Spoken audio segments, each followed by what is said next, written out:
We are in our series, Build a Bigger Table. And this is really keystone content and discussions when it comes to downtown faith and what we're trying to do for downtown as we create space to discuss life and faith. And, as we were getting ready to start this whole thing and trying to be a church, but something different than you may get at some other churches, we started talking about this idea of discussing, and a few things really came to light as a team, the 12, 13 people that helped us start this. In our conversations, we talked about the idea that if we want to have people talking, we got to have people sitting around tables. Because tables are everywhere, right? Just tomorrow, get settled in somewhere and then just lift your head and pay attention. Tables are everywhere, right? Tomorrow you may have a conversation around a table at a coffee shop, at a bar, a conference table at work. You may sit at a desk, which is really just a table with drawers, right? There's high tables, there's low tables, there's coffee tables, there's tables made from all kinds of things. Anywhere I've seen old boats turned into tables and old doors turned into tables and giant cable spools used in construction sites that someone will take and they'll turn it into a table. And tables are everywhere, and tables are important. Maybe you've heard this quote: if you have more than you need, build a bigger table, not a higher fence.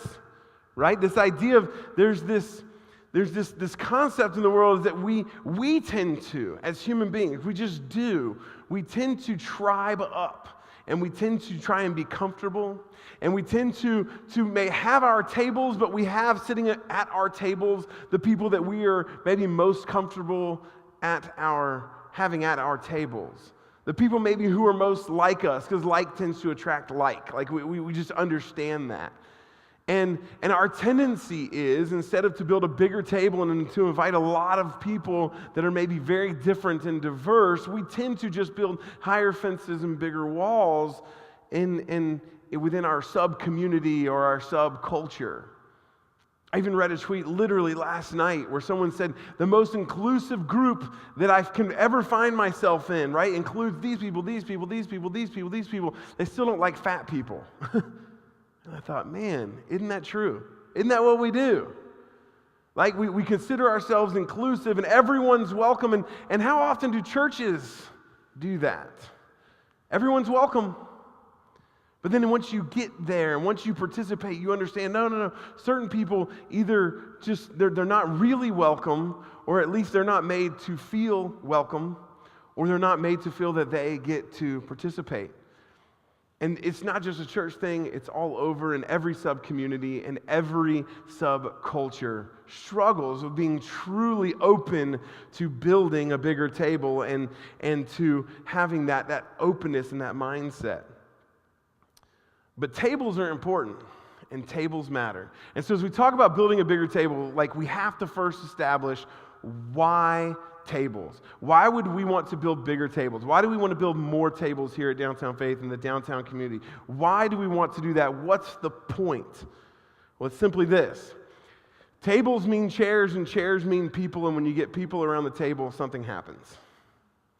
When you get people around the table, something happens. When you have more people with different experiences, with different backgrounds, with different perspectives, with different gifts, with different abilities, something tends to happen. It's this real energy. It's where the juice is. It's one of the things that we've found is that when we have more people sitting around the table, it's where the real energy, it's where the good stuff is. A conversation about tables, though, begins with who's invited, right? Think about the last event you planned. You had a certain amount of seats around the table, right? And so the question was, who's invited? I DJ for weddings, and sometimes it's funny, it's sad when they didn't plan for enough people and they have to come in and squeeze extra table, and then you got people sitting along the walls, and in corners. But also as sad is when you have it set for 50 and like 20 show up at the table, right? Like either way, like planning the tables and planning who's invited is like the first part of the conversation when you're wanting to build tables and provide tables for people. And when the table is God's table, which is kind of what we talk about here, right? The table of God, the table of the divine, the place where we can sit and commune together with God and each other. The answer is everyone is welcome. Everyone's invited to the table, and that is called grace. And so that's what we've got to talk about as we start this conversation, is we have to talk about grace. Because when you get people, or when you get tables and chairs and people and energy, what we need around the table to continue to get more people and more energy and more chairs around the table is we need more and more grace. Why? Because we're different. Why? Because we're all a little broken. We're all a little messed up. We all get it wrong sometimes. We all don't even follow our own code of ethics every day. We mess it up. And so we need grace, and others need grace. And when we talk about building a bigger table, why tables? Because tables represent grace. When you look in the Bible, you look at the very first tables that show up, even in the Old Testament scriptures, the table there represents grace. And today I want to show you a table in the Old Testament and a table in the New Testament. That's the Old Covenant, the New Covenant. It's two parts of what God is doing as we see the story of the Bible. And we're going to see the grace that is at each table, because the one in the Old is going to like point us to the one in the New, and it's going to be really exciting. So we have to talk about a guy by the name of Mephibosheth. It's really hard to say. Mephibosheth. It's a little bit of a tongue twister. But he was the son of a guy named Jonathan, who was the son of a guy named Saul, who was the first king of Israel. And Saul was kind of picked to be the king by the people because he was just taller than everybody. I guess that's how it worked in ancient culture. It's like, if you look at it, like his qualifications was, he was the tallest and best looking, right? And that's kind of how he was picked to be king. And so, like, the people really wanted a king. God, it says it like God didn't really want them to have a king, and there was a bit of a tension there. But he said, "I'll let you choose." And they choose this tall guy, this tall, good-looking guy. Probably a lot like myself, is what I imagine. Saul. That was a joke. You can laugh. It's okay. I won't be offended. And so Saul is picked, but Saul doesn't get it right, like at all. He messes up over and over and over again. And becomes very clear that he's not the kind of leader that these people need.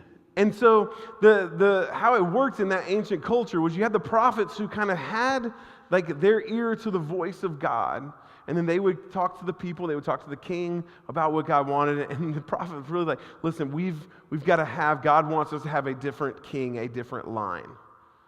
Okay, so Saul is going to eventually have his rule and reign, and kind of, you know how it's passed on to families. It's going to stop at him. He's no longer going to get to be king. And there's this new guy by the name of David, who's just a boy when he's told, listen, you're going to grow up and be king. And what's interesting about the people's king was tall and good looking.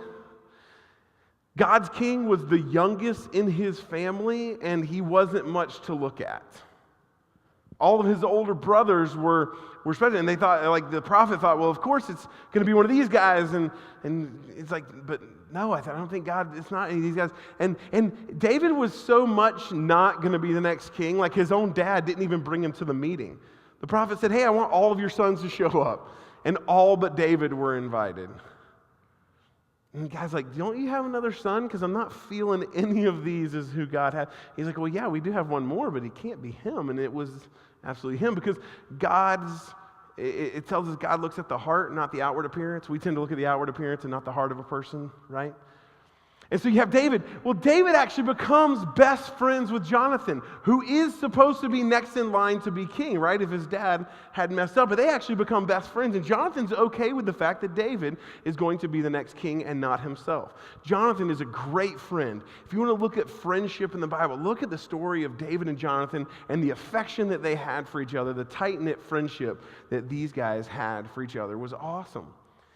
And Jonathan's son was named Mephibosheth. And so fast forward this story of just like, and David even ends up marrying Jonathan's like one of his half-sisters, and so they're kind of like brothers-in-law, and it's a whole story of family and just messed upness and death and more death, and David's now king, and it's kind of getting towards the end of his reign. It's kind of like a calm time. He had some battles, and he was certainly a man of war and the struggle that they were in at the time, and things are calm, and he's sitting back, and he says, you know what? I want to do something nice for my friend Jonathan's family. Because Jonathan's dead at this time. Saul's dead at this time. And so he says this. He says, the king then asked him. So the king was David. The him is this guy who was like over kind of the affairs, like one of the head servants of Saul and Jonathan's house. He asked him, is anyone still alive from Saul's family? And notice he doesn't say Jonathan. Jonathan was his friend. Saul was really like an enemy to him, but he's going to look for someone from Saul's family. If so, I want to show God's kindness to them. I want to show grace to the family of my enemy. Is there anyone left? And they're like, well, yeah, there's this one guy.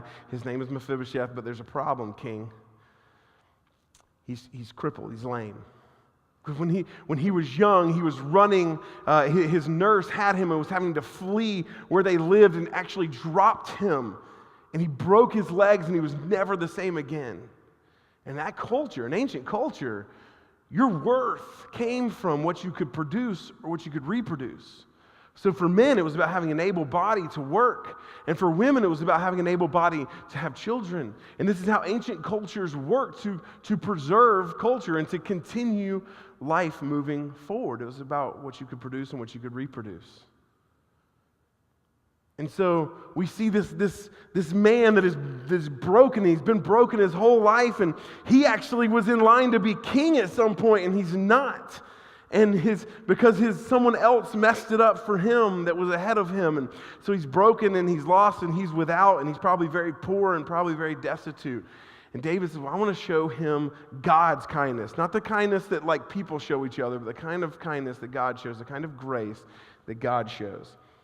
And throughout 2 Samuel chapter 9, as it records this story, this is what we see the kindness looks like. So David talking to Mephibosheth, he says, don't be afraid. David said, I intend to show kindness to you because of my promise to your father Jonathan. I will give you all the property that once belonged to your grandfather Saul. I'm going to restore your family's worth in you. He didn't have to do that. Grace. So it belonged to your grandfather Saul, and you will eat here with me at the king's table. And it says later, but Mephibosheth, your master's grandson, will eat here at my table. And from that time on, Mephibosheth ate regularly at David's table like one of the king's own sons. And Mephibosheth, who was crippled, by the way, I want to remind you, it's like one of the last verses, I want to remind you, he was broken, he was crippled, he had nothing, he brought nothing to the table. He lived in Jerusalem, which was the capital, and he ate regularly at the king's table, which is what he would have been doing before, right? If his father was king. So this guy, broken, brings nothing to the table. Mephibosheth is invited to the king's table to eat at his table like he's one of his own kids. And this is our idea worth discussing today. I think it's so important. It's just so important when it comes to tables. And this is us, before we even build a bigger table, we have to understand why tables. Why? Because grace, tables represent grace, and grace invites us to the table when we bring nothing to the table. Grace invites us to the table when we bring nothing to the table. One of the first steps to building a bigger table and truly welcoming people is to understand this. I'm no better than anyone else. I'm just as broken. I could get it wrong just like them. Had it not been for the grace of God, I would be where they are. I would be like them. I'm no better. They're no better. Grace says we're all at the table and we're all broken. We all get it wrong at some point. And if we can extend the grace that we believe we've received from God, and I'm talking to those of you who follow Jesus, maybe some of you don't really follow Jesus, you're not sure about the whole God thing yet, but if you follow Jesus and you're like, yeah, that's the path I'm on, we need to begin extending the grace that we believe we've received from God that has invited us to the table.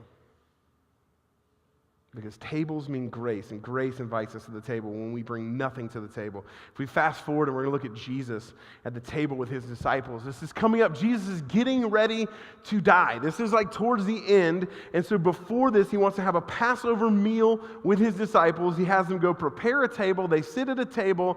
I love that he's at a table here when he says some of the most important things that he says in all the Gospels.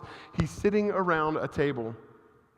And he's teaching them. He actually talks about, like, one of us is sitting around here as a friend, and that at the table here as a friend, and they're actually going to betray me. And then everyone starts going, well, who could it be? Who's going to betray? Because it wasn't just Jesus' 12. There were actually a lot of other people, men, women, and children that followed Jesus that would have been in the room, and they're all trying to figure out who it is. And then that conversation, like who's the lowest of us is going to betray Jesus, somehow, and I love it because it represents human beings, we just don't really change a whole lot. It goes into who's not just the lowest of us, who's the greatest of us, by the way? Like, who's the best with Jesus? That's what the conversation turns into, and Jesus is trying to help them understand something. He says this: those who are greatest among you should take the lowest rank, and the leader should be like a servant. When leaders serve, they are showing grace to everyone in their organization. He's saying you should take the lowest rank and serve like a leader. Who is more important? It's a rhetorical question. The one who sits at the table or the one who serves? Right? The one who sits at the table, of course, but not here. Not at this table. This is something different. This table is new. This table is filled with grace. He says, the one who sits at this, but not here, for I am among you as one who serves. He says, I'm sitting at the table and I'm serving. You have stayed with me in my time of trial, and just as my Father has granted me a kingdom, kind of like the kingdom that David had in the Old Testament, right? We said that this old is going to point to the new. What does he do? He says, I now grant you the right to eat and drink at my table in my kingdom. Guess what? The table's open. The kingdom is here, and the table in the kingdom is open. And it's got a leader that's sitting at the head of the table whose whole business is to serve those at the table. And you're invited to this table. Maybe you've never even felt that when it comes to church or religion or God or Jesus. You've never felt like you belonged. You've never felt like you've really been invited to the table. Maybe you've been invited to church, but you've never been invited to the table of the King to commune with God, to sit and eat and talk and be with the divine. But that's what Jesus says is happening here. This moment at the table was changing everything. He said, God's given me a kingdom. It's here, it's now, and you are invited to the table. And that's what he was telling his disciples in the room, and I believe it's what he's telling each and every one who follows him even now, is you're welcome to the table. And what does the table represent? A grace that welcomes each and every person, no matter what. So let's talk about the grace of the table. First off, grace is gracious. Maybe this one doesn't need to be said, but I felt like it did. Some people that I know, and again, in church world, I can speak for that. That's kind of the subculture I've grown up in. It's kind of what we're doing here, and we're trying to do it differently. But in church world, it seems to me the people who talk the most about the grace of God are the least gracious people. Because the grace of God, what David was showing when he showed the grace of God was kindness, right? Grace without this kindness, grace without being gracious isn't really grace. And we need to, like David, as we accept the grace that's been extended to us, we need to then turn around and extend grace to others. And grace is gracious. It is kind. The world doesn't need more churches to tell them in mean ways how they are wrong. They need churches who are saying you're invited to the table just the way you are. How can we be kind to you. Grace is gracious. Let's not be people of grace. If you say, I've accepted this grace that Jesus extends, let's not be a people of grace that are mean and that are jerks. This maybe sounds like I didn't need to say that, but I feel like I did. Next, grace serves. What did Jesus say? At the table, right? The leader, who should be the one being served, turns around and serves. Right before sitting at that table, before they got to the table, as they walked in, Jesus actually tied a towel around him. He got down and he washed the disciples' feet, which in our culture maybe doesn't seem like a big deal, but in their culture where they walked in sandals everywhere behind donkeys, they probably had pretty nasty feet, and Jesus took the form of the lowest servants in the house, and he wrapped a towel around him, and he got a basin of water and another towel, and he washed the disciples' feet. And when Peter said, hey, don't wash my feet, you're the Lord, you're the leader, he said, if I don't wash your feet, you have no part of me. Why? Well, what was he saying? Leaders serve. Grace serves. And he sat at the table with them. He took his power, his authority as one with the divine. That's what he taught them the whole time he was with them, is I and the Father are one. I am God. And he took that position, and instead of making it all about him, he turned it around and he used that position to serve others in grace. What if people began to do that here in our community in downtown? What if they used what they had to just grace other people? What if we did that here as a church even more than we already do?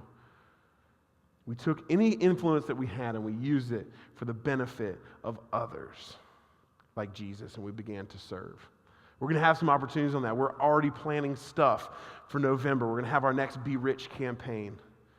And that Be Rich campaign is all about giving and serving and loving together, because we can do more together when we give and serve and love together. And grace serves. When we build tables, we're gracious and we serve those at the table. And lastly, grace elevates. Grace elevates.